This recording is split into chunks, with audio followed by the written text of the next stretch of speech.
The telco insider whose mobile phone tower protest went out of control is back. Now, he drove a tank down city streets, destroying transmitters to highlight what he saw as dangerous tower emissions. Now, of course, he was sent to jail for that, but the former technician hasn't changed his mind about the health effects of mobile phone towers, and he's preparing another protest. But as Laura Sparks reports, this one won't involve a tank. The message was that how dangerous it was. I wasn't thinking clearly. I made some rash decisions, which I really regret. But it was out of sheer frustration, wasn't it? Yes, yeah. His desperation drove him to extreme measures. John Patterson did the unthinkable. He went on a destructive spree in a tank, and now he's paid dearly for his actions. I was proved guilty, and I was jailed for my offences. How dangerous is this office? It's catastrophic.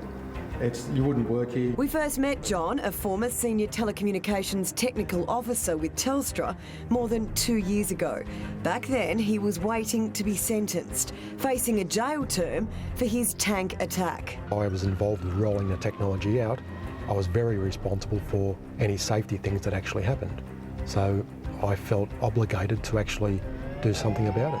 John borrowed his mate's armoured personnel carrier, one of only 2 in the country, and rammed 8 equipment shelters housing transmitters for mobile phone towers. It disrupts the bioelectric system of your body, which is really your brain, your nervous system, how your muscles talk.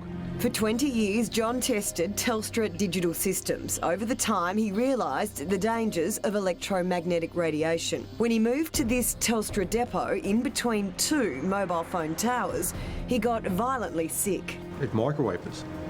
So I got all the test gear out and measured it and drew up a report and showed that it was an occupational hazard to work in that building with that amount of radiation.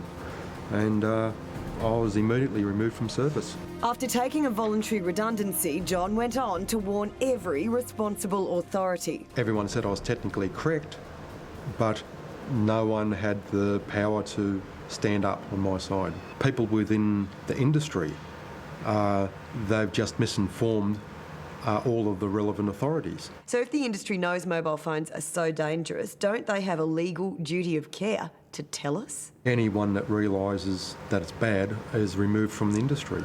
In sheer desperation, John inflicted $6 million worth of damage on the transmitter shelters. He eventually pleaded guilty to malicious damage and served 20 months in jail. It was terrible, a terrible experience. I'd never want to go back to jail. I'll never break the law. There's about 18,000 mobile phone towers dotted across Australia, and John's not the only one worried. Electrical engineer John Lincoln. People start losing their regular sleep and they get lethargic. Australia's top neurosurgeon Charlie Teo. We're seeing the increase in frequency of tumours in the insular region, which is this region right here, the temporal lobe, the frontal lobe. So it's right there where you hold your phone. Not safe, not right, not on. And it's not just radiation from mobile phones and towers. Here in Melbourne, residents are worried about a large-scale expansion of this electrical terminal station. EMF is known to have an association with the incidence of childhood leukemia in a population. So that's electromagnetic fields from high voltage equipment. The Australian Communications and Media Authority says there is no substantiated evidence on adverse health effects from mobile phone towers or mobile phones. But John says it's the accumulation. We're in Sydney Basin, there's probably 10 million phones in Sydney Basin. Then there's all the Wi-Fi is used. There's all of the communications, radio, TV, everything. John's now setting up a business. He's got $500,000 worth of equipment, including this $80,000 spectrum analyzer, one of only a few in the country. So how much radiation is in here because of that tower? It's equivalent to thousands of mobile phones being inside the office here. All ringing at once? Yes. So if I was to work in here for 2 years with that mobile phone tower there and that radiation in here, how would it affect me? Worst case scenario, bowel cancer, liver cancer, lung, heart, brain problems. His aim to alert people on how to identify immediate effects of radiation, for example, sleeplessness, and then to teach those concerned about how to safeguard their homes and offices. What you shouldn't have plugged in during night time when you're sleeping, just general occupational health and safety. If you're not getting your sleep, I can show you how to get good night's sleep.